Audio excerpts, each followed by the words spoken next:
സ്കൂളുകൾ കേന്ദ്രീകരിച്ച് വാഹന പരിശോധന ശക്തമാക്കി നിലമ്പൂർ പോലീസ്. ലൈസൻസ് ഇല്ലാത്ത വിദ്യാർത്ഥികൾ കൊണ്ടുവന്ന 14 ഇരുചക്ര വാഹനങ്ങൾ പിടിച്ചെടുത്തു.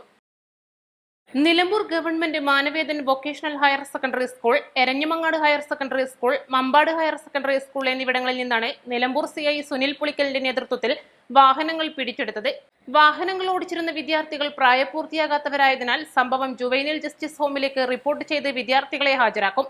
വാഹനം നൽകിയ രക്ഷിതാക്കൾക്കെതിരെ ക്രിമിനൽ കേസെടുക്കുകയും ചെയ്യും. ചുരുങ്ങിയത് 25,000 രൂപ പിഴ ഈടാക്കും.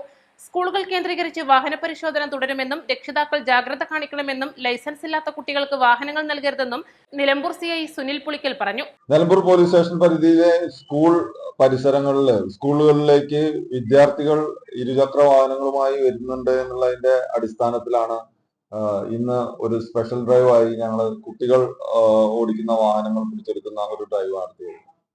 ഇതില് മാനവേദൻ സ്കൂള്, എരഞ്ഞിമങ്ങാട് സ്കൂള്, അതേപോലെ തന്നെ മമ്പാട് കേന്ദ്രീകരിച്ചുള്ള സ്കൂളുകളിലേക്ക് വരുന്ന കുട്ടികളുടെ കയ്യിൽ നിന്നുമാണ് ലൈസൻസ് ഇല്ലാതെ വാഹനം ഓടിച്ചതിനുള്ള വാഹനങ്ങൾ പിടിച്ചെടുത്തിട്ടുള്ളത്.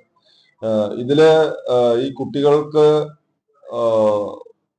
SBR തയ്യാറാക്കി ജുവനൈൽ ജസ്റ്റിസ് ബോർഡിന് മുമ്പാകെയും രക്ഷിതാക്കളുടെ പേരിൽ ഈ കാര്യത്തിന് ക്രൈം കേസ് രജിസ്റ്റർ ചെയ്യുകയും ചെയ്തു. SI-മാരായ K. രതീഷ്, തോമസ് കുട്ടി ജോസഫ് എന്നിവരും പരിശോധനയ്ക്ക് നേതൃത്വം നൽകി.